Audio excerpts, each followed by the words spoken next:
सरकार आएगी तो 200 यूनिट फ्री में बिजली देंगे।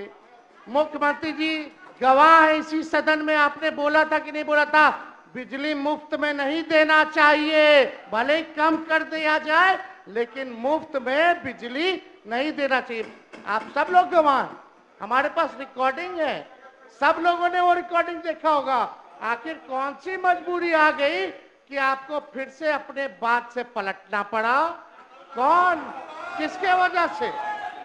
तो हम ही ने क्या है 200 यूनिट, आप लोग कभी बोले 200 यूनिट, अभी कितना 125 यूनिट, तो हम बोले 200, तो इन लोग किए 125 का है, 200 या उससे ज्यादा ही कर देते। चलो इसी बहाने बिहार के लोगों का तो भला हुआ। और हम जानते हैं अध्यक्ष महोदय कि बिजली मंत्री इसके खिलाफ थे, अड़े हुए थे, इनको पूरा मनाया गया है और ये अभी भी नहीं चाहते कि बिजली फ्री हो। तो अध्यक्ष महोदय अब हमने बोला युवा आयोग का गठन करेंगे, तो ये सरकार तुरंत कैबिनेट में चली जाती है कि युवा आयोग का गठन करेंगे। सम्राट चौधरी जी बैठे थे, हम बोले आप मेरा सारा चुनाव का मुद्दा छीन रहे हैं भाई, अब हम चुप रहेंगे, अब हम क्या करेंगे, नोटिफिकेशन के बाद ही ऐलान करेंगे। करने के लिए तो बहुत कुछ है। तो अध्यक्ष महोदय अब देखिए, हमने कहा माई बहन मान योजना लाएंगे, माई बहन मान योजना लाएंगे, हर महिलाओं के खाते में 2500 रुपए प्रति माह हम लोग देने का काम करें। महंगाई इतना है, मोदी जी इतना महंगाई कर दी है, कहीं जाइए हर चीज महंगा हो गया है, तो उनको कम से कम आर्थिक न्याय के जरिए हम लोग उन महिलाओं को खाते में देंगे। और आप अध्यक्ष महोदय ये सदन गवाह रहेगा, देखिएगा आने वाले समय में ये माई बहन मान योजना की भी चोरी करने का काम करेंगे। ये लोग वो काम जरूर।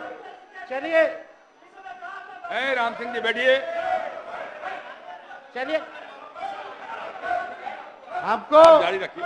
हमको अध्यक्ष महोदय क्रेडिट नहीं चाहिए, सारा क्रेडिट हम नीतीश जी को देने के लिए तैयार हैं।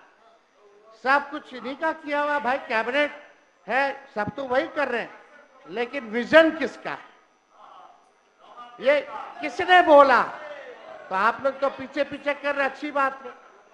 1 करोड़ रोजगार देंगे, 1 करोड़ रोजगार, यानी मोदी जी वाला रोजगार की पकौड़ा तल के खाओ। ये भी रोजगार की परिभाषा है, मोदी जी ने बोला है भाई। मोदी जी झूठ बोलते हैं क्या? नहीं ना बोलते हैं। आप कितना लोग को आप लोग पकौड़ा तलवाइएगा या क्या करवाइएगा, भूजा बिछवाइएगा, तो वो तो भगवान जाने, लेकिन कम से कम इतना तो स्वीकार आप लोगों को करना चाहिए। आप लोग बुजुर्ग हैं भाई हमसे, हम इतने छोटे हैं उम्र में, कम से कम शाबाशी तो आपको देना चाहिए कि हाँ भाई तेरा विचार अच्छा है, इतना तो आगे बढ़ाने के लिए कीजिएगा ना। तो देखिए अध्यक्ष महोदय, हम लोग चाहते हैं कि बिहार का भविष्य जो है बेहतर, लेकिन नकलची सरकार है अध्यक्ष महोदय। आज विजय चौधरी जी बोल रहे थे कि हम ही लोगों ने जो है जाति आधारित गणना कराया, उसमें हम भी थे, आप थे नहीं, आप इधर इधर देख के कह रहे थे, आपके दोनों तरफ वही लोग थे। इसमें उनका क्या भूमिका है? हम ही लोग की ना भूमिका है, और हम लोगों का एजेंडा था ना। तो हम लोगों ने देखिए ये हम लोग 17 महीना वाले ने अब बिगाड़ दिया। कौन लोग? आरक्षण कौन लटका दिया 65%? कौन लोग शेड्यूल 9 में उस आरक्षण को नहीं डाला?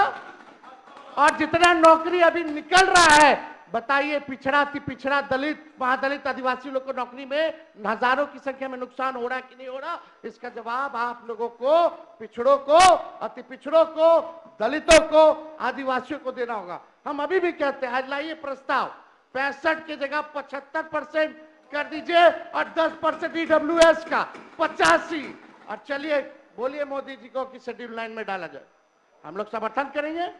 लेकिन आप लोग 10 महीना, हम लोग प्रेस कॉन्फ्रेंस साथी में किए थे कि भाई हम लोग जान रहे थे कि भाजपा जो है कोर्ट कचहरी जा करके ये आरक्षण को फंसाने का काम करेगी, तभी ना हम लोग भाई प्रेस कॉन्फ्रेंस किए थे और शेड्यूल 9 की मांग किए थे। लेकिन क्या हुआ उस आरक्षण का? जाति आधारित गणना का आपने बजट बनाया है, क्या उसके अनुरूप बनाया है? आप बताइए। आप उस रिपोर्ट को आप फेंक दिए कूड़ेदान में क्योंकि आपके पास बीजेपी के लोग आ गए। आज हम होते तो कूड़ेदान में नहीं ना होता, आरक्षण नहीं ना फंसता। तो ये बात महोदय हमको लगा कि आप लोगों को याद दिलाने की जरूरत है। स्पेशल स्टेटस, स्पेशल पैकेज तो छोड़ दीजिए प्रधानमंत्री जी, अब तो सब नेता लोग आ रहा है बिहार में चुनाव है, लेकिन आप ये देखिएगा एक बार भी बिहार के लिए वो क्या करेंगे। बेरोजगारी का बौ नहीं निकला मुंह से, महंगाई का मौ नहीं निकला, पलायन का पौ नहीं निकला, ना शुगर मिल के बारे में बात किए, ना कारखाने की बात किए। बताइए ईमानदारी से, बिहार सरकार से हम जानना चाहते हैं कि गुजरात को कितना मिला और बिहार को कितना मिला। खाली 2 स्टेट का बता दीजिए कंपैरिजन में। बिहार को क्या मिल रहा है? कुछ नहीं मिल रहा है, केवल वही रिपैकेजिंग हो रहा है, हर चीज हो रहा है, केवल ठगने का। अरे आप लोग अपने नेता को क्यों डिस्टर्ब कर रहे हैं? अपने ही नेता को डिस्टर्ब कर रहे हैं। अध्यक्ष महोदय, प्रधानमंत्री जी आए तो बहुत सुन के हमको अच्छा लगा। उन्होंने कहा कि रेलवे का इंजन अब बिहार में बन रहा है, विदेश जा रहा। वो रेलवे का कारखाना कौन लाया? लालू जी ने लाया। आज देश भर में अगर रेलवे का पहिया बन रहा है, रेलवे दौड़ रही है, तो पहिया का कारखाना कौन लाया? लालू जी ने लाए। और कौन लाया? मधेपुरा में हो, मढ़ौरा में हो, ये कौन लाया? या पहिया कारखाना हो, इंजन का हो, ये तो लालू जी का देन है। तो प्रधानमंत्री जी के मुंह से लालू जी का तारीफ क्यों नहीं निकला? वो तो प्रधानमंत्री जी की देन नहीं है जो इंजन बन करके विदेश जा रहा है, तो वो तो लालू जी की देन है। तो इस पे जो है उनको बताना चाहिए था महोदय। तो कुछ नहीं। और आज अच्छा है कि आज हम लोगों का अंतिम भाषण है इस सत्र का, इस सदन में। लेकिन एक बात है, परिवारवाद के खिलाफ तो लोग बहुत बोलते हैं। नेशनल दामाद अलायंस या नेशनल दामाद आयोग, उधर मांझी जी का दामाद जी फिट हो गए, इधर अशोक चौधरी जी के तो आरएसएस कोटा से हुआ, आरएसएस कोटा से इनके दामाद आरएसएस कोटा से हुए, और चिराग पासवान जी के जीजा हो गए। क्या बात है? आप प्रधानमंत्री जी, अब आप लोगों को परिवारवाद नहीं दिख रहा? आप परिवार पे ज्ञान नहीं दीजिएगा? अब तो आपको बताना होगा कि आपके सरकार में नीतीश कुमार जी के रहते हुए आरएसएस कोटा भी चल रहा है। अब आने वाला समय में कौन कौन कोटा से किसको किसको टिकट मिलेगा, कौन कौन मंत्री होगा, कौन कौन आयोग का मेंबर होगा, ये तो बिहार की जनता तो जानना चाहती है। तो बताना चाहिए कि आखिर क्या सच्चाई है। ये नेशनल दामाद आयोग बोला जाए कि नहीं बोला जाए, या नेशनल दामाद अलायंस ही बोल लीजिए, क्योंकि सब दामाद लोग तो एक ही साथ आ गए हैं। तो सब नेशनल दामाद लोगों का अलायंस हो गया है। यही एनडीए की परिभाषा है महोदय। तो ये सरकार को क्या लेना देना? कोई मतलब नहीं है, विकास से मतलब नहीं है। बस कुर्सी बचाओ, सेटिंग गेटिंग करो, जोड़ तोड़ करो, ईडी सीबीआई लगाओ, इलेक्शन कमीशन का दुरुपयोग करो। पहले अध्यक्ष महोदय होता था कि वोटर सरकार चुनती थी, आजकल सरकारें वोटर को चुन रहा है। ये सच्चाई है। ये हालात हो गए अध्यक्ष महोदय।